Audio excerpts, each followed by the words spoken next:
Wine shop, dhaba, তেল depot, pharmacy এইবিলাক ব্যৱসায় এতিয়া শেষ। গাঁৱৰ ভিতৰে ভিতৰে গাঁৱৰ চুকে কোণে এনেকুৱা ধৰণৰ ব্যৱসায়বিলাক গঢ় লৈ উঠিলে, যিটো সময়ত এটা সময়ত বহুত ভাল ব্যৱসায় আছিলে এইবিলাক। এতিয়া কিন্তু এই ব্যৱসায়বিলাকত একেবাৰে মাৰ্কেট বেয়া, চেল একেবাৰে নাই। কাৰণ একেবাৰে গাঁৱে গাঁৱে এইবিলাক বস্তু আহি গ'ল। আমি অসমীয়া মানুহে কৰা ব্যৱসায়বিলাক যে আমি দেখাক দেখি এজনে কৰাৰ লগতে আৰু এজনে কৰিবলৈ যে ব্যৱসায়টো কৰিবলৈ চিন্তা কৰোঁ, বা আগতীয়াকৈ নিজৰ মনত যে চিন্তাটো নাহে যে এইটো ইয়াত নিড হয় নেকি, আমাৰ অঞ্চলত এই ব্যৱসায়টো চলিব পাৰে নেকি, এই বস্তুটোৰ গেপ আছে নেকি, সেই বস্তুখিনিৰ বিষয়ে আজি আমি ডিটেইল কথা পাতিম। নমস্কাৰ, মই প্ৰাঞ্জলে স্বাগতম জনাইছোঁ অন্য এটা ভিডিঅ'লৈ। আচলতে যেনেকুৱা ধৰণৰ ব্যৱসায়বিলাক আমি দেখা পাইছোঁ এতিয়া, যে বাৰ খোলা জেগাত কেৱল বাৰে খুলি আছে। ওৱাইন শ্বপৰ জেগাত ওৱাইন শ্বপে খুলি আছে, হাৰ্ডৱেৰ জেগাত হাৰ্ডৱেৰ, ফাৰ্মাচীৰ জেগাত ফাৰ্মাচী, লগতে ৰেষ্টুৰেণ্টৰ ব্যৱসায়টো বহুত এটা বুম হৈছে। আজি যদি আমি চাওঁ, আমাৰ ওচৰৰ অঞ্চলতে ৰেষ্টুৰেণ্ট নাছিলে, একেবাৰে ওচৰত। এতিয়া যদি মই চাওঁ, আমাৰ মথুৰাপুৰ অঞ্চলতে প্ৰায় 4খনমানকৈ হৈ গ'ল ৰেষ্টুৰেণ্ট। কিন্তু সকলোৰে কি হ'ল, কাষ্টমাৰ নাই। কাৰণ কিয়? ইয়াত যিমানখিনি পপুলেশ্যন আছে, ইয়াত যিমানখিনি মানুহে ৰেষ্টুৰেণ্টলৈ যাব পাৰে, সেই মানুহখিনিয়ে সিমানেই আছে। দিনটোত সিমান মানুহে ফুটফল হ'ব, তাতকৈতো বেছি মানুহ নাযায়। গতিকে গোটেইকেইজনৰ মাজত ভাগ হৈছে। 4খন ৰেষ্টুৰেণ্ট ধৰি লওক 30জন 40জন মানুহ গৈছিলে ৰেষ্টুৰেণ্টলৈ, এতিয়া প্ৰত্যেক ৰেষ্টুৰেণ্টলৈ 10জন, অন এভাৰেজ 5-6জন মানুহ গৈ আছে। আমি কিন্তু এই ট্ৰেণ্ডিঙৰ ব্যৱসায়বিলাক কৰোঁতে সাৱধান হ'ব লাগিব। আমি দেখিলোঁ, যদি আগলৈ চাওঁ, আমি দেখিলোঁ PCO ব্যৱসায়টো ছেইম হ'ল। এতিয়া দেখিলোঁ আমি তেল ডিপুৰ ব্যৱসায়টো ছেইম হ'ল। এতিয়া দেখি আছোঁ আমি ওৱাইন শ্বপৰ, যিটো যদি মই মদ খোৱাৰ বিৰোধী বাৰু, কিন্তু ওৱাইন শ্বপৰ ব্যৱসায়টো যদি কওঁ, ওৱাইন শ্বপৰ ব্যৱসায়টো ছেইম হ'ল। বাৰৰ ব্যৱসায় ছেইম হ'বলৈ গৈ আছে। তাৰ লগতে গ্ৰছাৰী, হাৰ্ডৱেৰ, ফাৰ্মাচী ব্যৱসায়টো তেনেকুৱা হৈছে। আমাৰ এই ওচৰৰ মথুৰাপুৰতে আগতে যদি আমি চাওঁ, ফাৰ্মাচী এখন আছিলে। এতিয়া যদি আমি চাওঁ, দেখা পাওঁ ফাৰ্মাচী 4খনমান ফাৰ্মাচী আছে। কেনেকৈ ব্যৱসায় চলিব? এই সকলোখিনিৰ চলিউশ্যন এটা বস্তুৱে যে আমি ট্ৰেণ্ডিং, আমি দেখিছোঁ কোনোবা এজনে ফাৰ্মাচী ব্যৱসায় কৰি সফল হৈছে। সেই ব্যৱসায়টোত তেওঁ তাত দেখিলে গেপ এটা আছে, সেই গেপটো লৈ তেওঁ আৰম্ভ কৰিলে। তাৰপিছত তেখেতে খুব সুন্দৰকৈ চলি আছে। আমি সেই দেখিলে নহ'ব। আমি চাব লাগিব আজিৰ পৰা 10 বছৰৰ পিছত ফিউচাৰ কি হ'ব পাৰে। সেই ফিউচাৰৰ ওপৰত আমি ফ'কাছ কৰিলেহে আমি আমাৰ ব্যৱসায়বিলাক পাম। আমি আমাৰ ছেক্টৰত আমি ভাল লগাকৈ আমাৰ ব্যৱসায়টো প্ৰফিটেবল আমি কৰিব পাৰিম। তেনেকুৱা বিভিন্ন ধৰণৰ ছেক্টৰ আছে, এতিয়াও আনএক্সপ্ল'ৰ্ড হৈ আছে। এইটো ক'লে ভুল হ'ব যে মই কৈ দিব নোৱাৰোঁ যে আপোনাৰ তাত কি ব্যৱসায় চলিব। মোলৈ এনেকুৱা ধৰণৰ ফোনো আহে, দাদা টকা 30,000 আছে, কি ব্যৱসায় আৰম্ভ কৰোঁ? সেইটো মই ইয়াত বহি মোৰ লোকেশ্যনত কি বস্তু নিড হয়, সেই বস্তুটোৰ বিষয়ে মই ক'ব পাৰিম।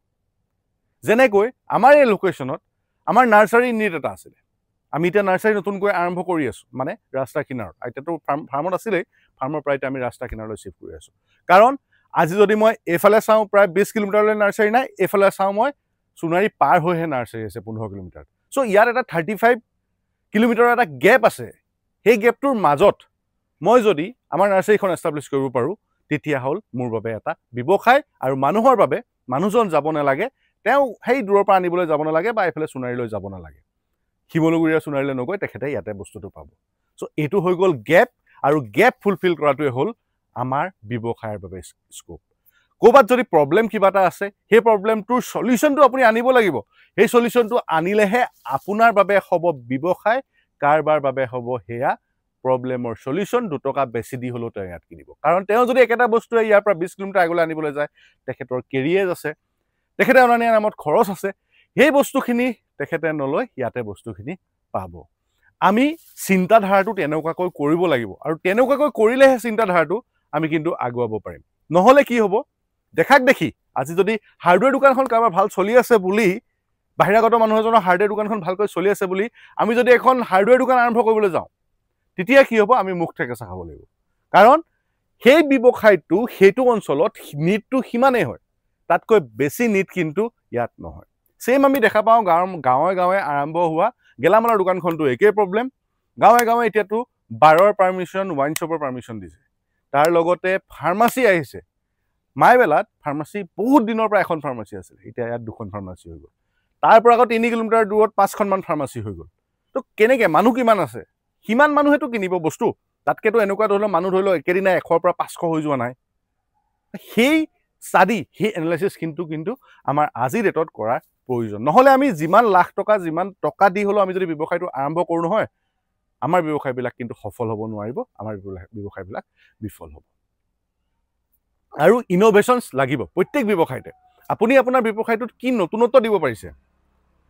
আজি যদি বিভিন্ন ধৰণৰ ধৰি লওক গেলামালৰ দোকান আছে, সেইখন দোকানে চলি আছে যেনেকৈ চলিবলৈ চলি আছে। আপুনি যদি এটা ছাৰ্ভিচ প্ৰভাইড কৰিছে যে মই ঘৰত ছেইম দামত ফ্ৰী বস্তু ডেলিভাৰী কৰিম, বা মই মান্থলি ছাবস্ক্ৰিপশ্যন কৰাম মানুহক, যে আপোনাৰ গ্ৰচাৰীৰ নিড কিমান, আপুনি মোক লিষ্ট এখন দিয়ক, মই ডেইলি আপোনাক এইখিনি বস্তু, ৰেগুলাৰ যিখিনি বস্তু সেইখিনি আপোনাক ছাপ্লাই কৰি থাকিম। সেইটো এটা হৈ গ'ল ইন'ভেশ্যন। ব্যৱসায়ত আপোনালোকৰ নতুনত্ব আনিলে, তেতিয়া কিন্তু আপোনাৰ ব্যৱসায়টো চলিব। বহুতে চব্জি ক্ষেত্ৰত কৰিছে মান্থলি ছাবস্ক্ৰিপশ্যন বেচিছ। মানে আজি আপোনাৰ ঘৰত প্ৰয়োজন হোৱা প্ৰত্যেকটো চব্জি আপোনাৰ ডিমাণ্ড ৱাইজ আপোনাক তাতে ছাপ্লাই কৰিব। আপুনি জাষ্ট এটা মেছেজ দি দিলে হ'ল, আজি এইটো, আজি এইটো, কাইলৈ এইটো, বা উইকলি চাৰ্ট থাকে, সেইমতে আপোনালোকৰ বস্তু ডেলিভাৰী হৈ যায়। এনেকুৱা ধৰণৰ আইডিয়াছবিলাক আমি আনিলেহে, নতুনত্ব আনিলেহে আমি পুৰণা ব্যৱসায়ীসকলৰ লগত টক্কৰ দিব পাৰিম। পুৰণা ব্যৱসায়িক সেই ব্যৱসায় জগতখনক আপুনি মই গৈ এটা এষ্টাব্লিছ হ'ব পাৰিম। যেনেকৈ আমি নাৰ্চাৰী ছেক্টৰত আৰম্ভ কৰিলোঁ, আমি গছ পুলি গৈ ৰুই থৈ আহোঁ মানুহৰ ঘৰত। সেইটো হৈ গ'ল। নাৰ্চাৰীটো বহুত আছে, আপুনি যদি চাই। আমাক কিয় মানুহে চইচ কৰিব? কাৰণ মানুহৰ প্ৰব্লেমটো হ'ল লেবাৰৰ প্ৰব্লেম, মানুহৰ ওচৰত স্কিল মেন পাৱাৰ নাই। সেই স্কিল মেন পাৱাৰ চলিউশ্যনটো আমি কৰিলোঁ, তেনেকৈ আমাৰ হৈ গ'ল এটা ভাল ব্যৱসায়। চ' এনেকুৱা ধৰণৰ কিছুমান চিন্তা কৰক। একচুৱেলি এই ভিডিঅ'টো প্ৰস্তুত কৰাৰ এটাই উদ্দেশ্য যে বহুতে সুধি থাকে যে কি কৰিম দাদা, কি কৰোঁ, কেনেকৈ আগবাঢ়োঁ, কি কৰোঁ। তাৰ এটাই হ'ল যে যিটো বস্তুৰ নিড আছে আপোনালোকৰ এৰিয়াত, সেই বস্তুটোৰ ওপৰত আপুনি কাম কৰক। আজি নহয়, আজিৰ পৰা 3-4 বছৰ এটা ব্যৱসায় ছেটআপ কৰিবলৈ 5 বছৰ মিনিমাম সময় লাগে। সেই 5 বছৰ আপোনালোকে ধৈৰ্যটো ধৰিব লাগিব, আৰু সেই 5 বছৰত আপোনালোকে কৰিলেহে আপোনালোকৰ কিন্তু এটা মাৰ্কেটত ষ্টেবিলিটি আহিব, আপোনাৰ নাম সকলোৱে চিনি পাব। আজি আপুনি 1 বছৰত এটা ব্যৱসায় কৰি দিব নোৱাৰে যে এই ব্যৱসায়টো এটা সফল ব্যৱসায়। কাৰণ কেতিয়াবা কি হয়, নতুন বস্তু এটা আহিলে মানুহে ট্ৰাই কৰে, তাৰপিছত যে মানুহে আকৌ ছেকেণ্ড টাইম ট্ৰাই কৰিছে নাই, সেই বস্তুটোৱে কিন্তু মেটাৰ কৰে। এয়া এটা ফাৰ্মত আহিছিলোঁ, ফাৰ্মৰ পৰা এটা ভিডিঅ' প্ৰস্তুত কৰিলোঁ, কনচেপ্টটো আহি আছিলে। আৰু এইটো এনেকুৱা নহয় যে কনচেপ্ট যেতিয়া থাকে তেতিয়া যদি ভিডিঅ'টো প্ৰস্তুত নকৰোঁ, আকৌ গৈ পিনি মই ঘৰত গৈ ভিডিঅ'টো শ্বুট কৰিলে ইয়াৰ সেই মজাটো নাথাকে, লগতে নিজৰ মনৰ কথাখিনি এক্সপ্ৰেছ কৰিবলৈ নোৱাৰোঁ তেতিয়া। এতিয়া থট এইটোৱে আছিলে।